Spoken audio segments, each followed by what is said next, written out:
다음 세 번째 주제로 공개원의 윤상림 박사님께서 취소한 녹조 관리 방안이라는 주제를 가지고 발제를 해주시겠습니다. 안녕하십니까. 한국건설기술연구원 윤상림입니다. 발표하기 전에 제가 녹조 관련된 연구를 한 10년 넘게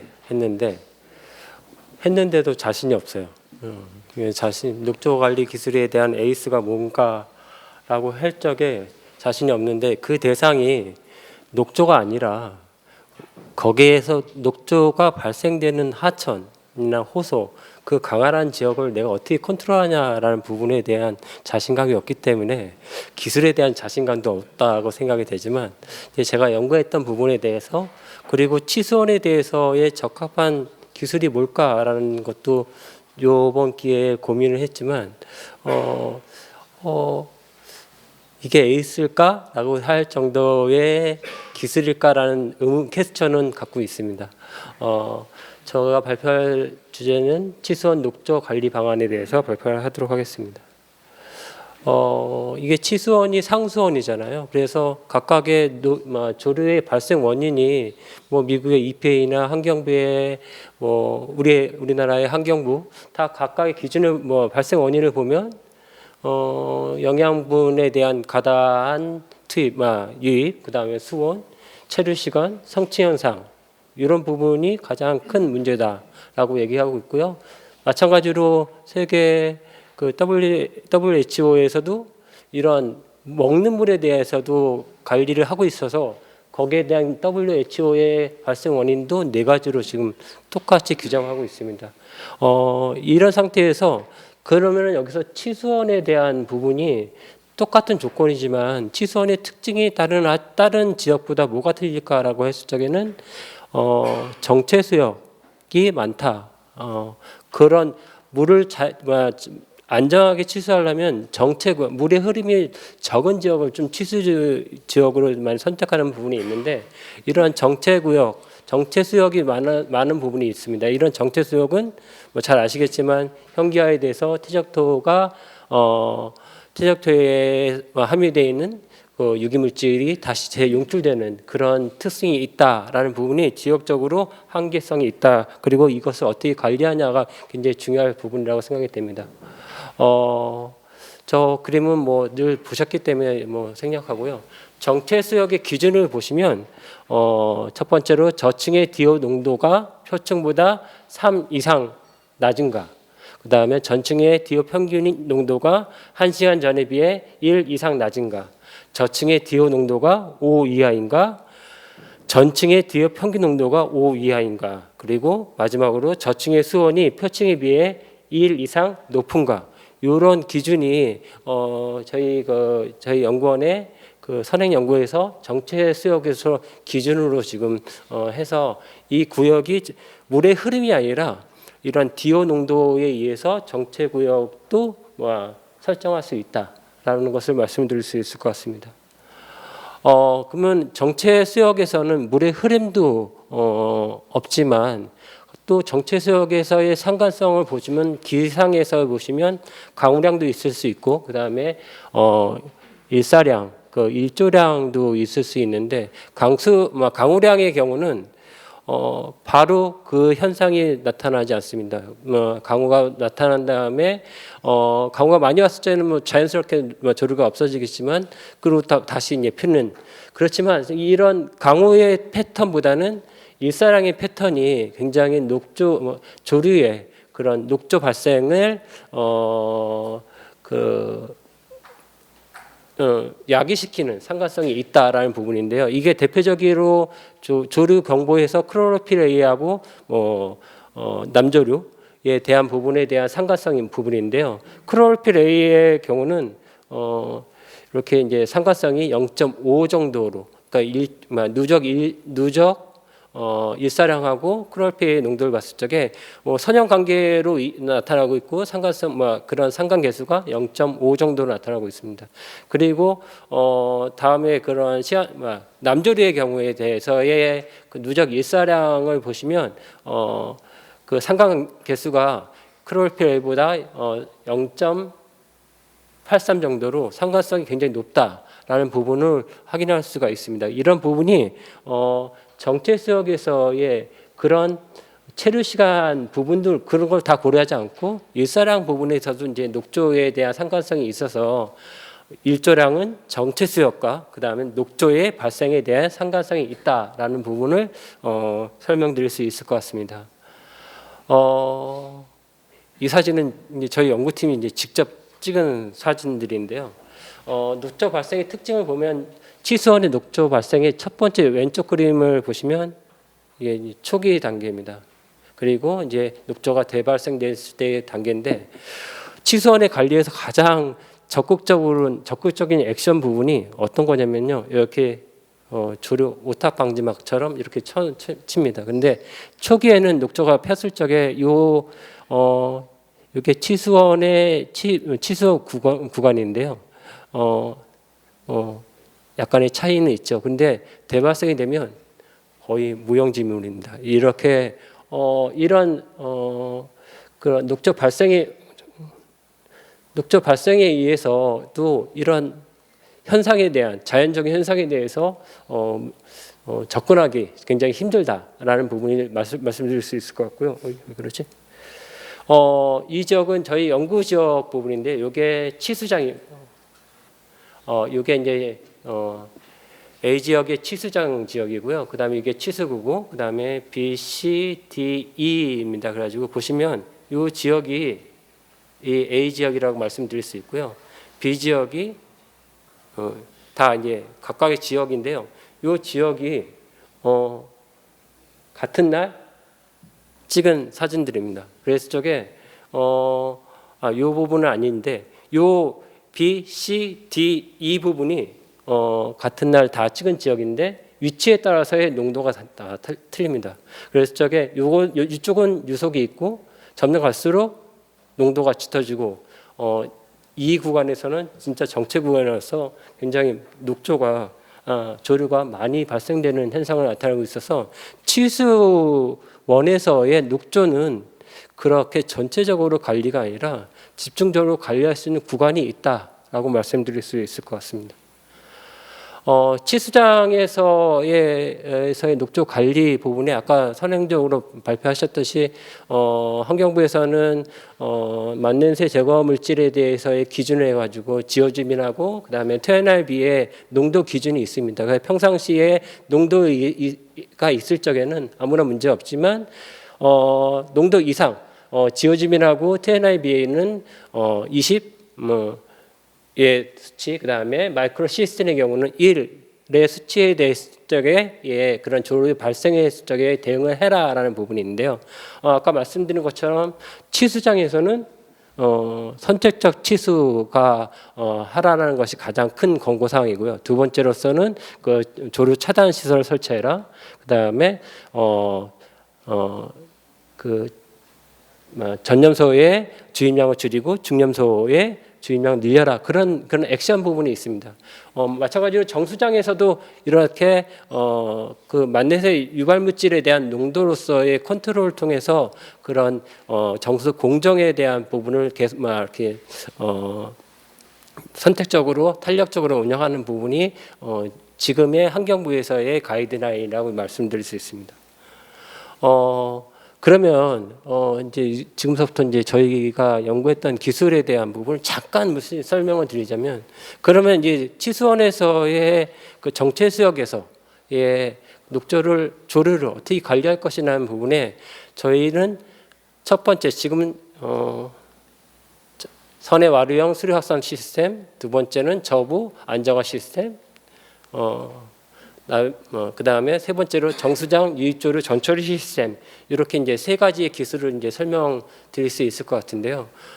이것은 첫 번째는 소극적인 관리 방법이라고 말씀드릴 수 있습니다. 이 선의 와류형 수류 확산 시스템은 단순히 물의 표층에서의 물을 하층부로 밑으로 내려서 대류 현상을 발생해서 온도를 낮추거나 DO의 농도를 높이는, 그래서 녹조를 발생하지 않는 시스템으로 이제 구현된 부분인데요.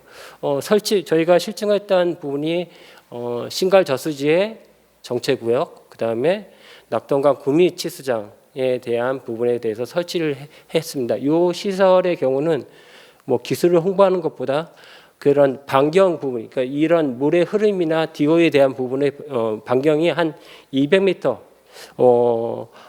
저 여기 뭐 400m라고 적어놨는데 200m까지는 수용할 수 있다라고 말씀을 드릴 수 있을 것 같습니다.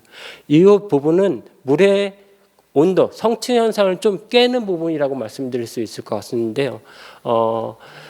파란색 부분이 설치한 지점이고요. 그 다음에 이 옐로우 부분이 대조군 지역인데 아까 말씀드린 것처럼 파란색 부분은 정체수역이고 그런 대조 지역은 비정체수역으로 물의 흐름이 있는 지역입니다. 그래서 저게 위에서 봤을 적에 A하고 D의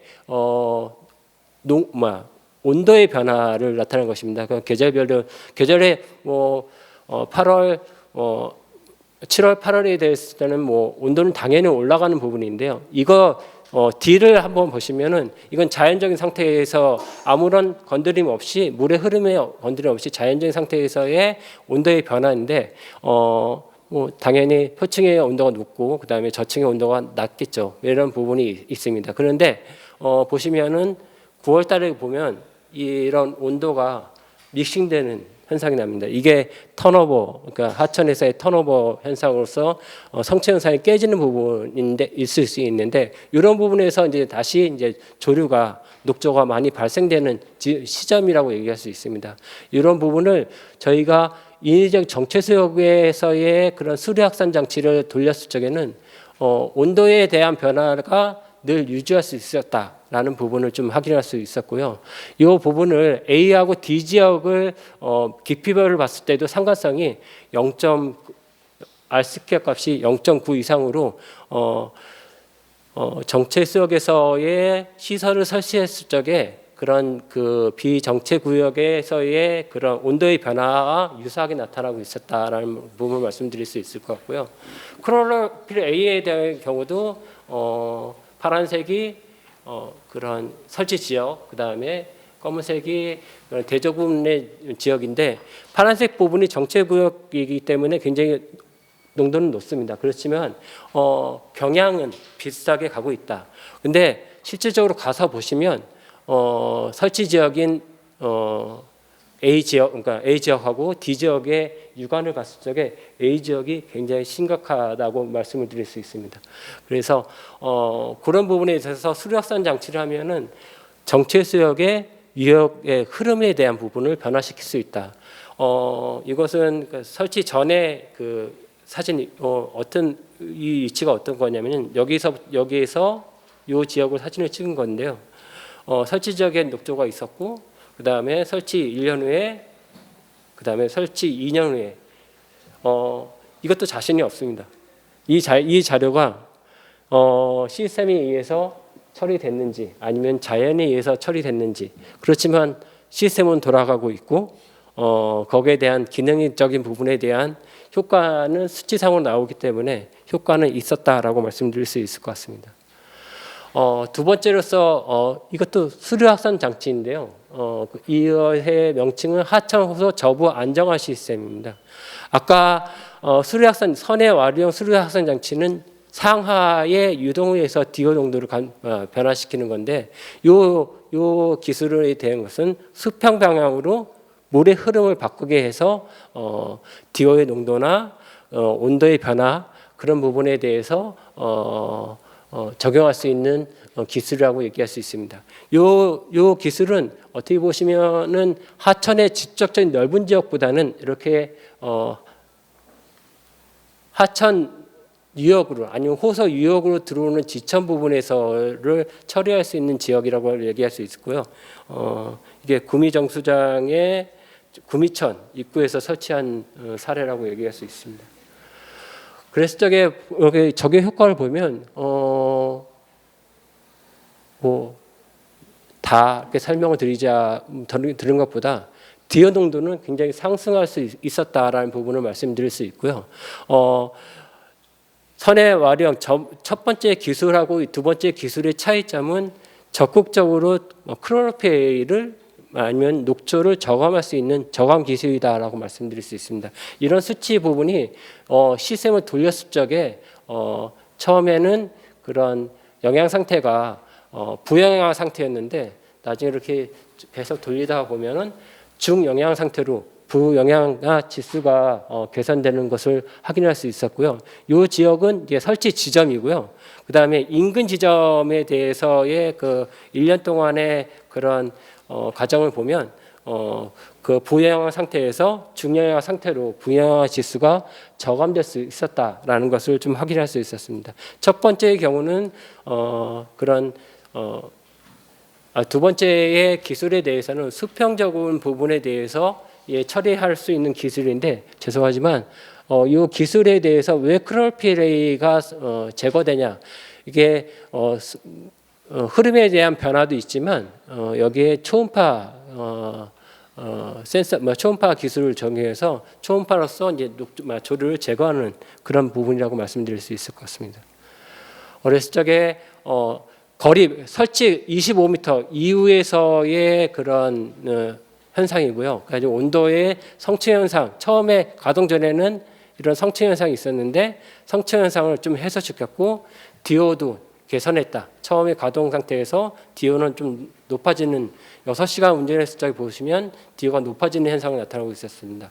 똑같이 50m도 성취 현상이 해소되고 DO가 개선되었다. 그래서 저기 두 번째의 그런 목적이 크롤피를 어떻게 저감되냐는 부분에 가동 전보다 초음파를 사용했을 적에는 좀 6시간 운전했을 적에 많이 저감할 수 있는 현상을 다 확인할 수 있었습니다. 보시면은 이것은 이제 깊이별이기 때문에 깊이별로의 수치라고 확인할 수 있을 것 같습니다. 오전 부분까지도 설치를 해서 지금 뭐 운영을 해봤는데 오전은 뭐 유기물에 대한 분해 능까지 하면 크롤피레이의 제거 성능이 더 좋다라고 말씀드릴 수 있을 것 같습니다. 세 번째로서는 좀 더 적극적인 기술인데요. 이것은 뭐냐면은 정수장으로 유입되는 녹조를 어떻게 처리할 수 있는 처리하자.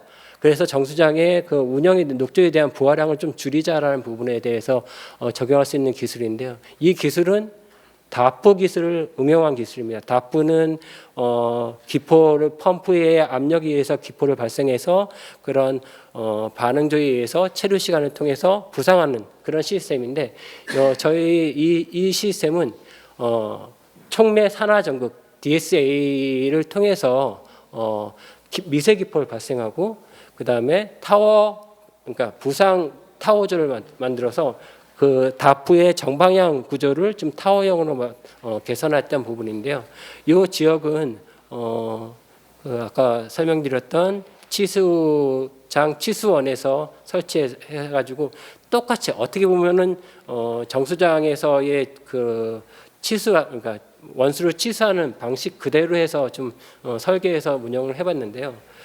이 촉매 장곡을 통해서 가장 핵심이 되는 부분이 미세 기포를 균일하게 생성하냐라는 부분이 굉장히 중요한데 봤을 적에 미세 기포 마이크로 버블 사이즈가 그러니까 버블 사이즈가 20에서 40 마이크로미터의 마이크로 버블에 해당하는 기포를 생성할 수 있습니다. 근데 이런 마이크로 버블의 특징은 일반 버블보다 깨짐의 속도가 적기 때문에 그리고 상승의 불이 속도가 크기 때문에 천천하기 때문에 반응에 대해서의 완벽성이 있다라는 부분을 말씀드릴 수 있습니다. 시간이 좀 돼서 처리율 잘 된다라고 말씀드릴 수 있는데 그림으로서 확인을 하면 저희가 이 원수를 사용해서 했던 부분이고요. 그래서 처리해서 농축수로 나왔던 부분 확연히 차이가 되고요. 처리수가 진짜 깨끗해졌다라고 말씀드릴 수 있을 것 같습니다. 마지막 제가 자주 쓰는 건데요. 사람들은 왼쪽을 원하고 있고요. 정부도 이것을 원하고 있고 국민들도 왼쪽에 코드 제로 청소기를 원하고 있습니다. 그런데 코드 제로 청소기는 지나가면 청소한 티가 나는데 저희가 개발한 녹조 제거선입니다. 열심히 모아서 저쪽 가운데에 녹조를 했지만 옆에는 아직도 녹조가 굉장히 많습니다. 이게 진짜 열심히 했지만 티가 안 나는 게 녹조의 부분이라고 녹조의 관리, 그다음 녹조 기술이라고 말씀드릴 수 있을 것 같습니다. 예, 시간이 좀 오버된 것 같습니다. 죄송합니다. 예, 발표 마치도록 하겠습니다.